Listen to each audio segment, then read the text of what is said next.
Hello and most welcome to 1448 of the series,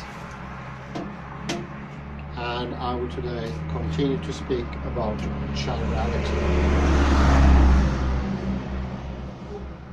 It is an understanding that we initially got from Stephen M. Rosen and the Lemminskate. That movement is the absolute sine qua non for stillness, what is in stasis.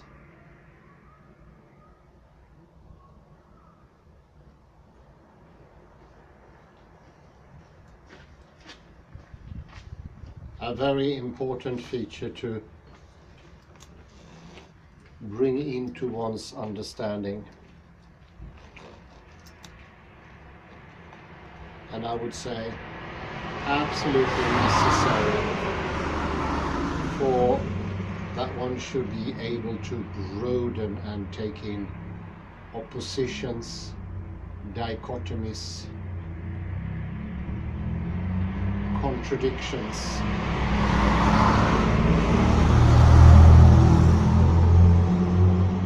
The strongest reason for why dichotomies, contradictions and oppositions are not able or cannot be sort of brought in to the view is because there is no understanding of chirality. Chirality is what brings about the object, the existence, but also movement. So it is not hard to see that an understanding of chirality or the spiral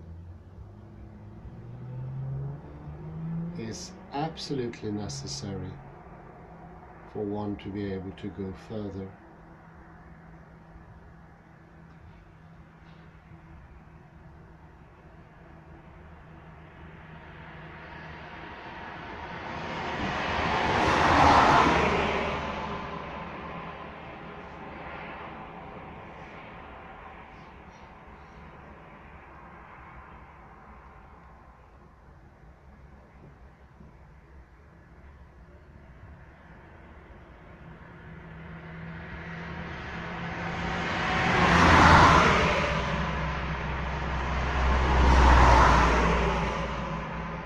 Chirality makes it possible to have existence and movement.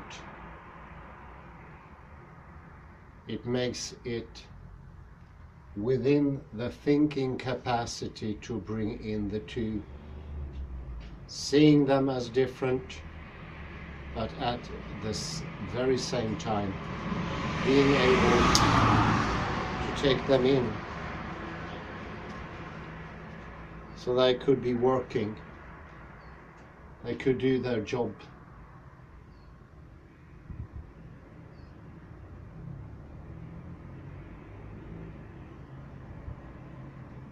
They could be forceful, strong.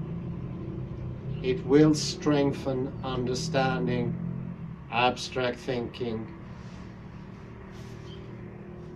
but also body and our interaction with the exterior, the exogenous and the endogenous, will be two spirals at once going into each other, reinforcing each other and not weakening each other.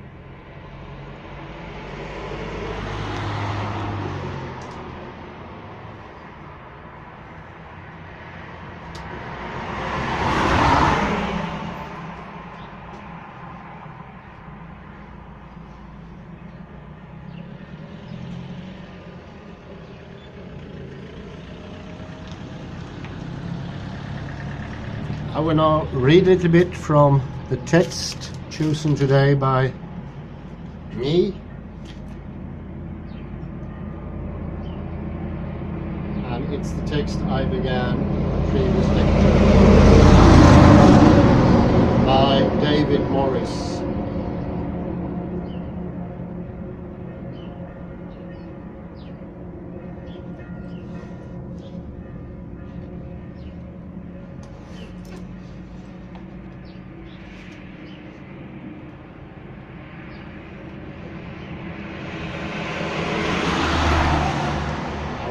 previously mentioned, reversibility, an important feature to understand how touched and toucher, the thing touching, can be reversed, and so the things or the distance, the dichotomy we usually perceive as subject-object actually goes into each other.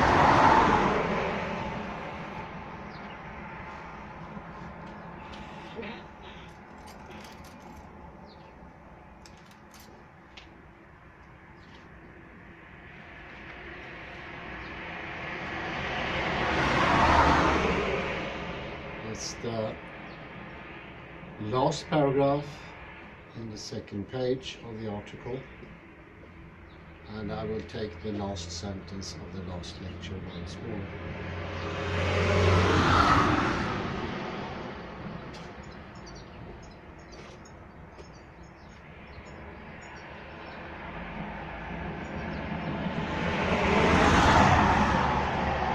This echoes Merleau-Ponty's earlier effort to root perception in a pre-personal field of sensibility.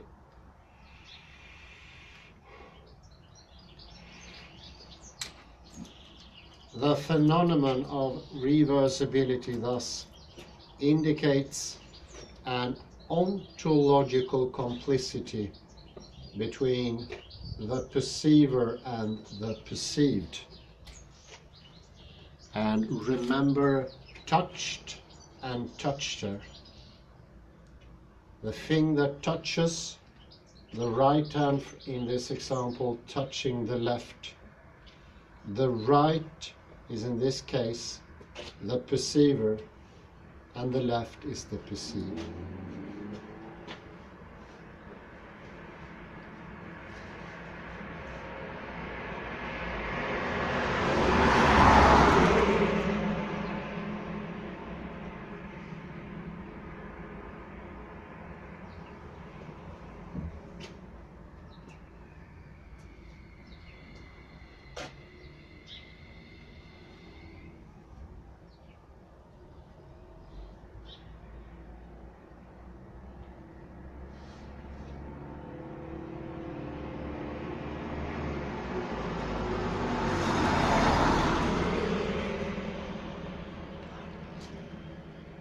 Sorry, I seem to have some problem here with the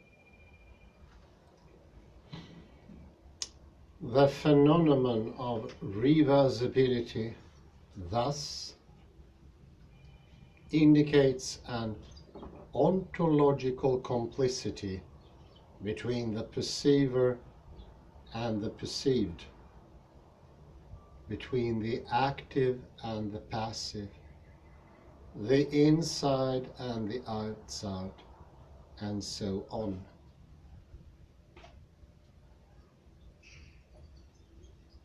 And let me to this also add, it's hard to tell in the perceiving act what is passive and what is active. Usually the perceiver is the finger, in my case the right hand finger, that feel the left hand and therefore is active, whereas the perceived left hand is the object, what is perceived.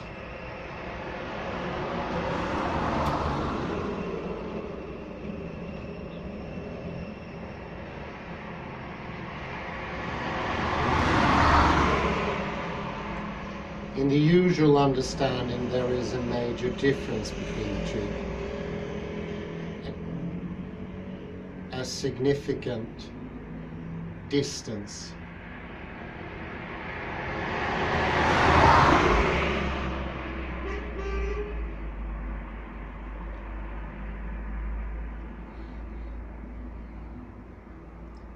Crucially, this complicity never reduces the differences between reversible terms. Touching never coincides with being touched. Very important. And I would like to add to that, with the all thinking, with the distance between perceiver and perceived, that cannot be upheld. They melt together or they nullify each other. So perception becomes dim or blocked out almost.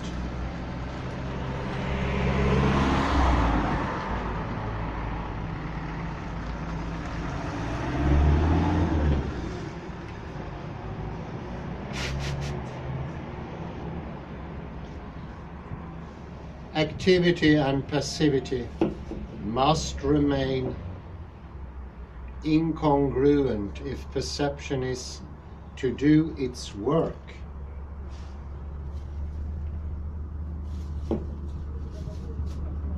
A crucial point that Merleau-Ponty is working out in his later ontology and study of passivity.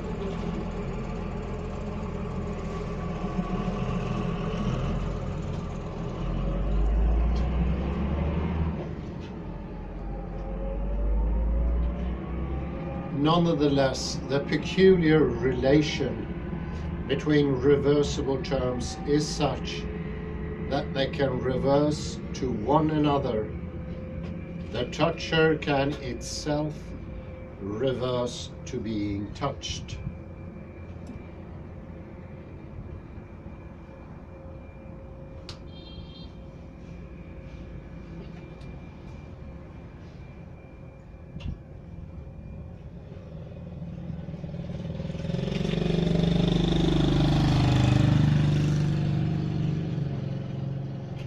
And here I need to put something very important in, and that is we must refrain, and this is tough, that is not an easy task, but we must refrain to see spirals as something spiraling.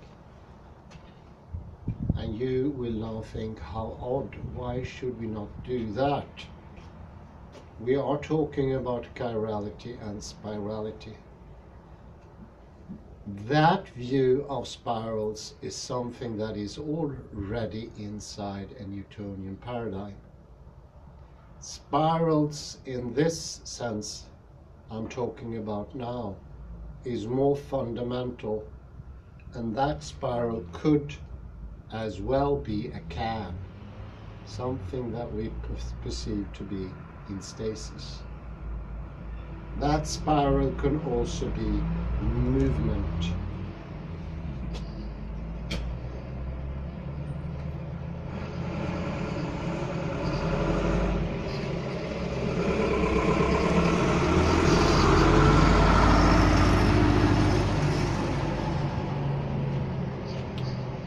Let us think about the relational structure and ontology of reversible terms. These are not related like reverse sides of an LP record.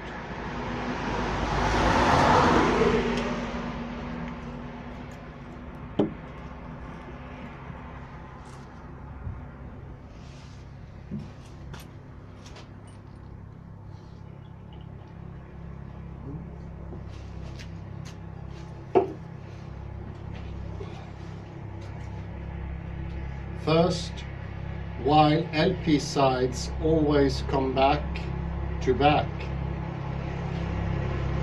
each side is determined by information with its own independent structure.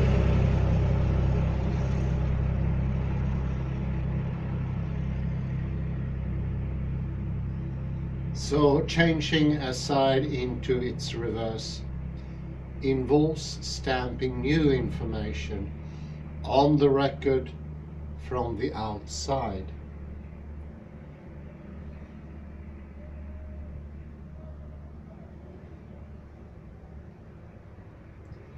Rather than the sort of internal convulsion through which a touching hand itself reverses into a touched hand.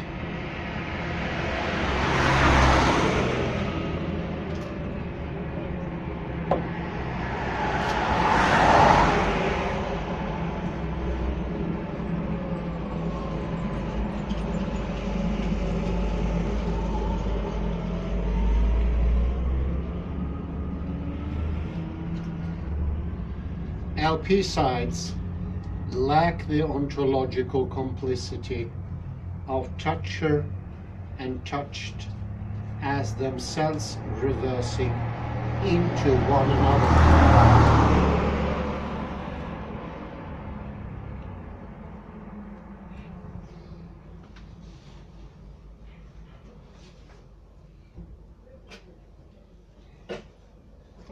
Second, on the other hand, LP sides are too much made of the same stuff in the vinyl and information of the two LP sides. We find nothing like the irreducible difference between toucher and touched.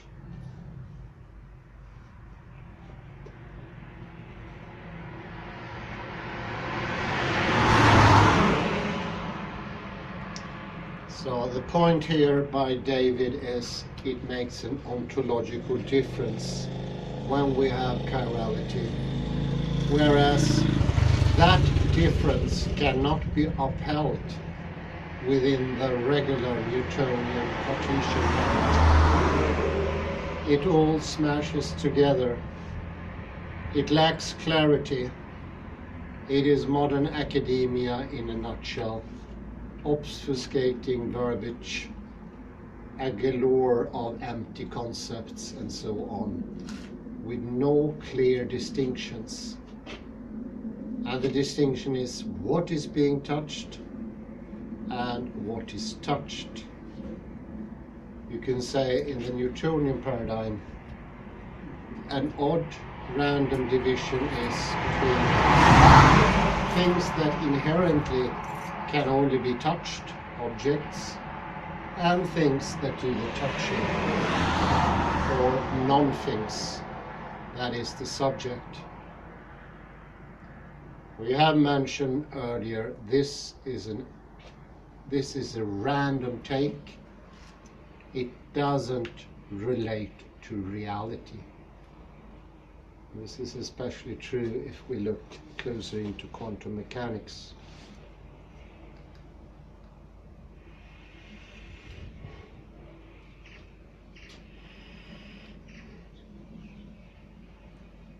The ontological relation between reversible terms is closer in kin to that between right and left hands or gloves.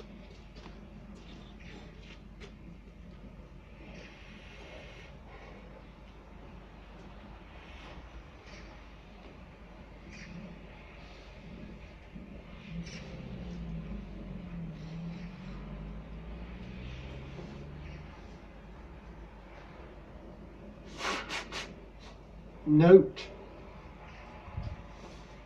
that our concern here is the sort of glove that cannot be indifferently fit on either hand. Kant calls such figures incongruent counterparts. In geometry, each such figure is called an enantiomorph. What is distinctive of an enantiomorph?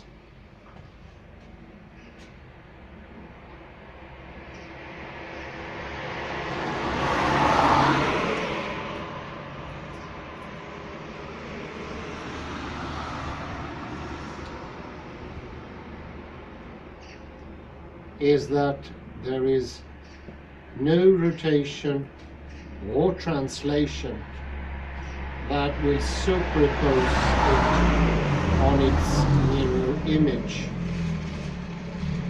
A square or a circle can be translated, moved in the plane, or rotated so that it exactly superposes on, that is, occupies the place of it, its mirror image. But a glove cannot.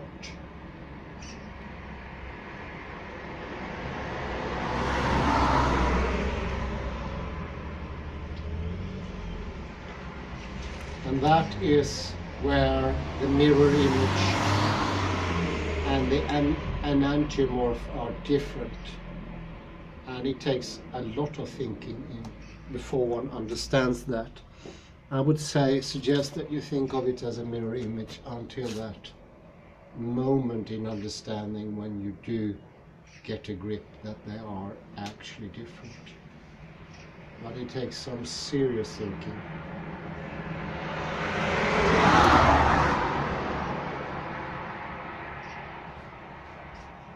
Like enantiomorphs, toucher and touched are incongruent, because the one cannot be reduced to.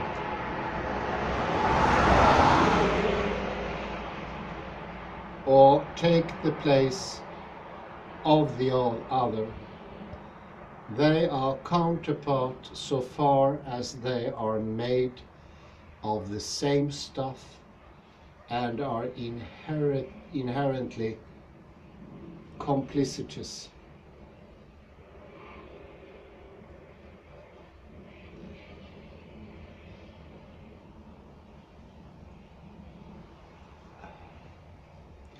Yet a right-hand glove can reverse to its left-hand incongruous counterpart when it's turned inside out.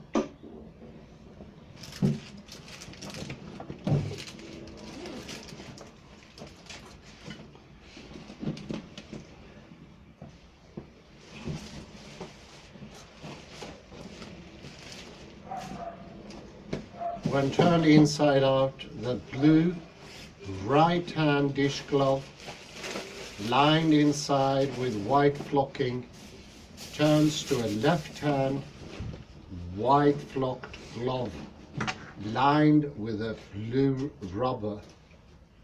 Something you can try at home if you have rubber dish gloves. And this is different from the image.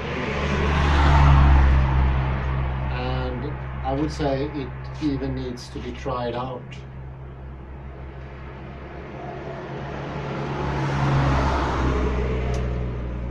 Reversibility implies a similar latitude within being itself, wherein being, by an internal convulsive operation, like being turned inside out, reverses from perceiver to perceived.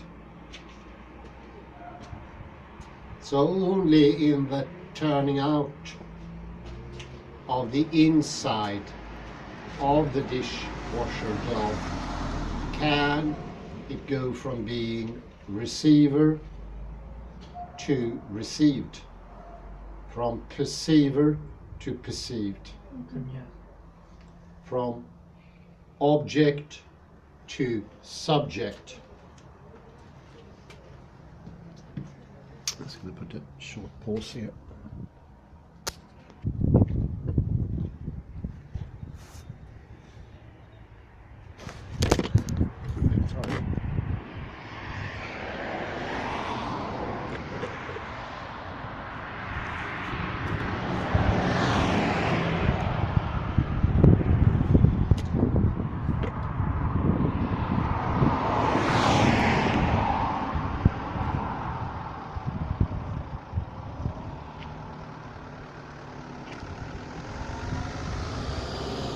Since the perceiver and perceived are made of the same stuff, their divergence, écart, into incongruent counterparts must be accomplished by such an internal operation. The perceiver and the perceived are thus two different, incongruent inflections of being.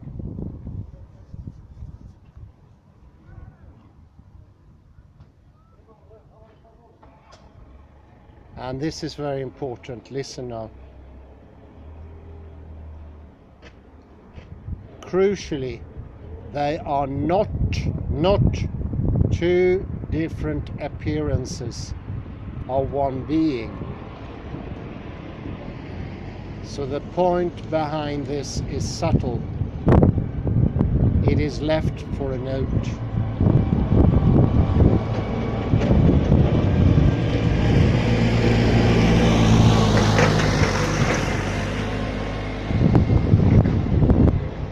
Geometrical enantiomorphs such as hands, but also enantiomorphic molecules.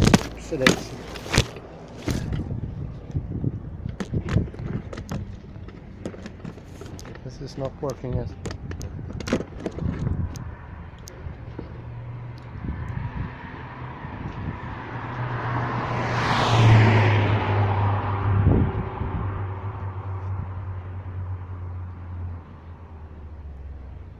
But also enantiomorphic molecules, forces, or organisms exhibit handedness or chirality, a term introduced into chemistry by Lord Kelvin, who draws it from the Greek cheir, hand. And now we need to end. I say thank you very much for your patience.